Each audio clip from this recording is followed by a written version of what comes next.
G'day everyone and welcome to another special video. As some of you may know already, the Metro Tunnel kindly invited me and some others on a tour of the newly built Anzac Station in Domain near the Shrine of Remembrance.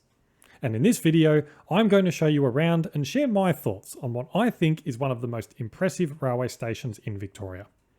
For once, I haven't accidentally published this video at the same time as Tate set. So if you haven't seen his video on Anzac Station, make sure you check it out here, which also includes a few background cameo appearances from me that some of you have noticed. There are a bunch of other people who've given their thoughts, and I've included links to some of those in the description below, which you should also have a look at. For a bit of background, Anzac is one of 5 new stations being built as part of the Metro Tunnel here in Melbourne. It's the southernmost station and is right underneath the former Domain Interchange tram stop on St Kilda Road, and it has 4 entrances. 1 on either side of St Kilda Road and 2 at the tram stop itself. Having these 4 access points is very handy because it minimises walk times for passengers. This setup includes one of my favourite features of the station, which is that you'll be able to walk underneath St Kilda Road rather than cross at ground level if you want to, and you won't even have to touch on your myki to do this. Now, although our cities should be designed to make crossing a street as easy and safe as possible at ground level, it is good that this option is also provided to avoid all the traffic signals, turning lanes, and tram crossings. Each of these entrances is well located at points close to each intersection. One oddity of the northeast entrance is that there is only one escalator with a flight of stairs next to it. I don't know the reason why it was done in this way, but there is at least an escalator to get in and out, unlike many other underground stations that we have, like Parliament and Flagstaff. I also love the look of these lift shafts that lead from the concourse up to street level. The round design feels very futuristic and sleek, and I don't think that we have any like this in Melbourne. They actually reminded me of some of Sydney's. These 4 entrances all lead down to a large underground concourse. It's a very impressive area that feels very airy and spacious. Its design also maximises natural light because it's not as deep as some of the other stations. The large canopy that you can see at the new tram stop is open to let as much natural light down to the concourse as possible, and the colours and the high ceiling don't make it feel cramped or claustrophobic at all. But bear in mind that this is without any passengers inside, so we will have to see how this goes once it starts operating. There is a passenger information and ticket office on the east side, which includes one window located within the paid area. This is something that we've seen in a couple of other new stations recently, like Coburg. There are plenty of myki gates and lots of space for people to circulate, which looks like it will work very well with passenger flow. Although interestingly, these seem to be the current VIX ticket gates and not any from the new ticketing provider, unlike the ones that I showed in my previous video on board the G-Class trams, which did have some new readers. And while these were operating, unfortunately it didn't accept my myki when I tried to touch off. I was very pleased to see lots of space for printed documents like maps and timetables. Even in an increasingly digital world, there is always a need for physical information. Although this one next to the station office had a minor design flaw, with benches installed right in front, obstructing any view of it if someone's sitting down. There are murals on the walls and floors by local artists that look very nice, and the colour of the acoustic baffles on the ceiling that help dampen noise and reduce echoes are colour-coded, so that when you're walking out of the station you see orange, and when you walk into the station you see white. It's a cool design feature that may also help with wayfinding. Speaking of wayfinding, I was also pleased to see some departure and map screens logically located above passageways. There are also LED screens above entrances outside that look like they will display service information, something that is desperately missing from many stations across the network. This is great to see, and hopefully this is what they are used for.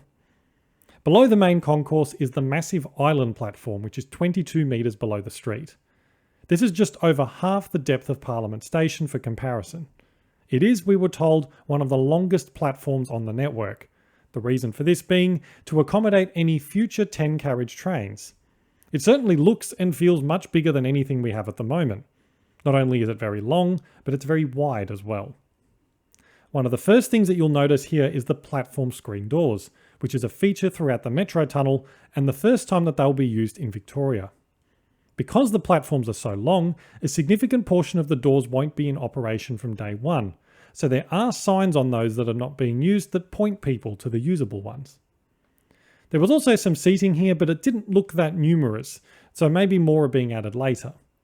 There were plenty of platform signs and the overall wayfinding seemed good.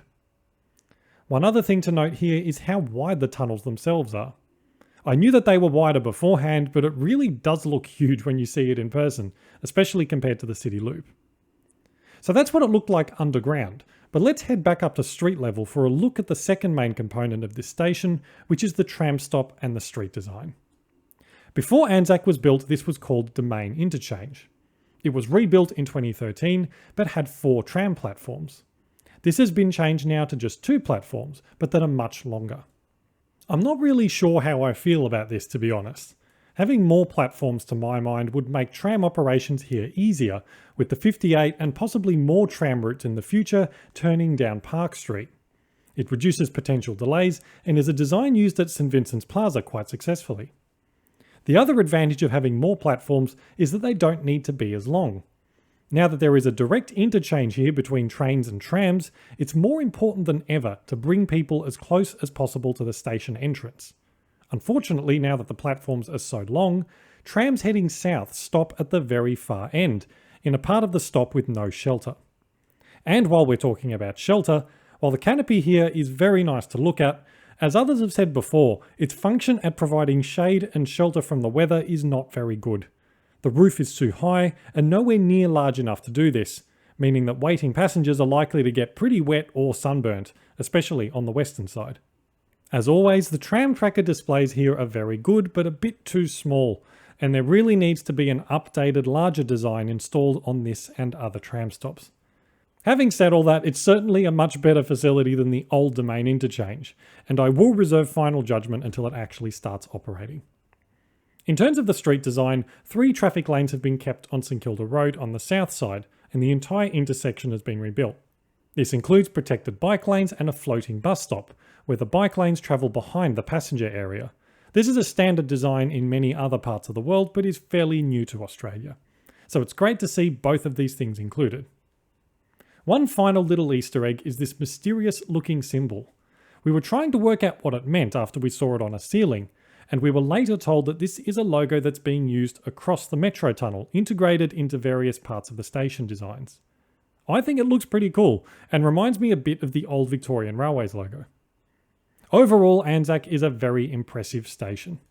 When you compare it to those built as part of the city loop, it's like chalk and cheese. The spacious feel, thoughtful design, and the capacity will certainly make this one of the best stations in Victoria when it opens in 2025. As I said though, the proof will be in the pudding once it starts passenger service, and there are at least some minor issues that can be fixed. As always, thank you so much for watching, and thank you to the Metro Tunnel for having me and everyone else along. If you haven't subscribed already, please consider doing so, and if you're interested in some bonus content, check out my supporters portal too. I've put the link in the description below. Thanks again, and I'll see you next time.